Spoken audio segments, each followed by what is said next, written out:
प्रत्येक माणूस हा वेगळा असतो आणि प्रत्येक माणसाची रिॲक्ट होण्याची पद्धत वेगळी असते. तब्येत बरी नाही हे एका बाजूला राहतं आणि मी तो सगळं काम माझं एन्जॉय करतोय. मुळात आमच्या कुटुंबात असं आहे की ज्यांना ज्यांना येतं तर सगळे कुटुंबात एकमेकांना जसं नटवतात तसं तुम्हाला बघून तर तुम्हाला सगळ्यांनाच माहिती आहे की माझं किती प्रेम आहे तुमच्या सगळ्यांवर. नमस्कार, मी अंकिता शिंदे. इट्स मज्जामध्ये तुम्हाला सगळ्यांचं स्वागत. आज मी आली तुमच्या आवडत्या मालिकेच्या सेटवर, म्हणजेच घरोघरी मातीच्या चुली या मालिकेच्या सेटवर, आणि माझ्यासोबत आहे तुमची आवडती जोडी ऋषिकेश आणि जानकी.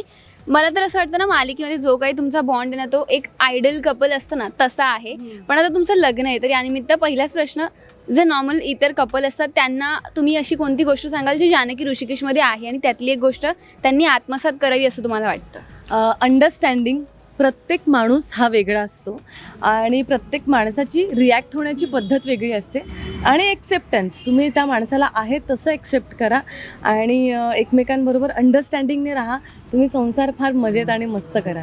अगदी ऋषिकेश, सगळ्यात आधी तर तुझं कौतुक. तब्येत बरी नसूनही इतके इंटरव्ह्यूज देतोय, सीन्स करतोय, त्यात इतके हेवी कॉस्ट्युम्स, पण कुठेतरी एक मोटिवेशन असतं की तब्येत बरी नाही पण तरी सीन करायचं. तर ते मोटिवेशन तुझ्यासाठी काय होतं?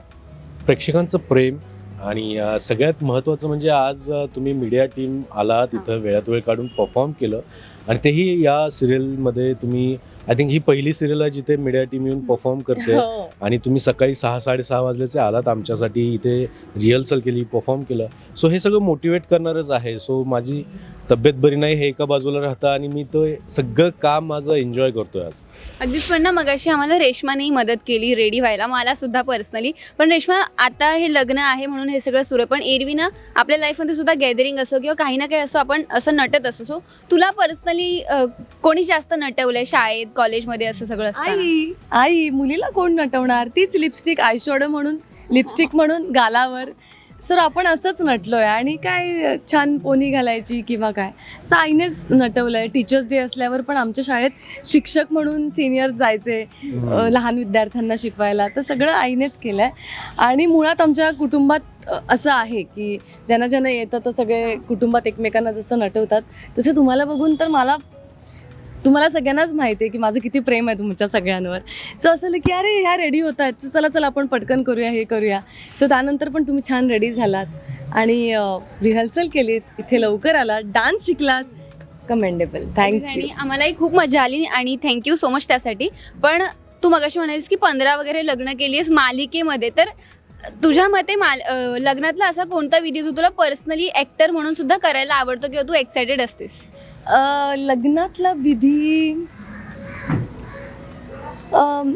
हार घालण्याचा आणि मंगळसूत्र घालण्याचा.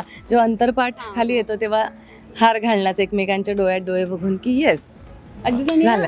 आता तू मंगळसूत्र म्हणालीस म्हणून मला आठवलं की अजून एक ट्विस्ट असणार आहे मालिकेत, जो फार नवीन आणि काहीतरी वेगळं आहे. सो मी सुद्धा त्यासाठी एक्सायटेड आहे की फक्त मुलगीच नाही तर मुलासाठी काहीतरी असणार आहे. पण तुमचा फार वेळ घेत नाही, मी जातच आता जानकी आणि ऋषिकेश जाता आम्हीच तुला विचारणार आहे की तू आमच्या संगीत सोहळ्यात सामील झालीस. तू घरोघरी मातीच्या चुलीमध्ये, तूच तुझ्याबरोबर तुझे सगळे मीडिया मित्र आमच्या लग्नात संगीतमध्ये परफॉर्म करतात. तर तुम्हाला कसं वाटतंय आणि तू काय सांगशील प्रेक्षकांना? आम्हाला खूप छान वाटतं आणि जेव्हा इतके चांगले आर्टिस्ट असतात तुमच्या अवतीभोवती तेव्हा ते अजून छान वाटतं. दोघांनाही खरंच खूप थँक्यू, कारण इतकी हेल्प केली आणि ऑब्व्हियसली आमच्यासाठी सुद्धा एक वेगळी गोष्ट होती करण्यासाठी. So thank you. Thank you so much. आता प्रेक्षकांना काय सांगशील? बघत राहा 7:30 वाजता घरोघरी मातीच्या चुली, फक्त आपल्या स्टार प्रवाहावर. आणि इट्स मज्जाला लाईक करा, शेअर करा, सबस्क्राईब करा. थँक्यू यासाठी.